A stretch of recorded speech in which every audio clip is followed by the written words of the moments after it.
I'm going to speak now with Bobi Wine.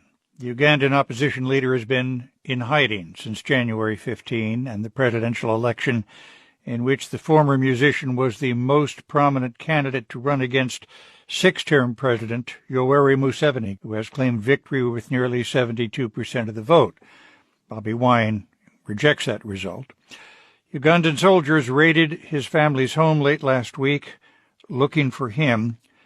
His wife, Barbara, says she was roughed up by soldiers at their home and had to be hospitalized. Bobi Wine joins us now. Can you say where you are, Mr. Wine? Unfortunately, I cannot say where I am because it's dangerous for me. I am being pursued by the military and police and all security agencies, although they've not mentioned my crime.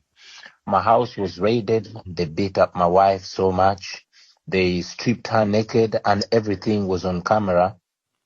In fact, I have seen those pictures. They must be very upsetting for you to take a look at. Yeah, very, very unfortunate. All that was meant to humiliate my wife and to humiliate my family members and all the people that were home were beaten up by the military. I have to ask you about the election. You do not accept the results. Why? We do not accept the results because they are not anywhere near what happened. We defeated General Museveni and we have evidence to that. But even that on the side, there was widespread ballot stuffing. The internet was switched off, which is illegal, and a majority of our agents were abducted. As we speak right now, my deputy president for Northern Uganda, Dr. Lina Zedriga, was abducted on the 15th of January, and she is missing over 2 weeks. My deputy president of Western Uganda, Jolie Jacqueline Tukamshaba, was also abducted, and she is still missing. Thousands of our people have been arrested, and others continue to be arrested. This question is going to sound naive.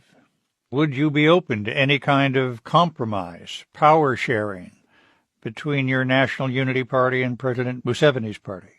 The first thing I want to be is alive. The son of General Museveni, who is a general himself, has ordered for the military to look for me and deliver me dead or alive because he does not like me. I am not an outlaw. I have not committed any crime. He has threatened to find me and kill me. He has threatened to castrate me. So we cannot have a conversation when a boot is on my neck, when I'm being chased to be killed.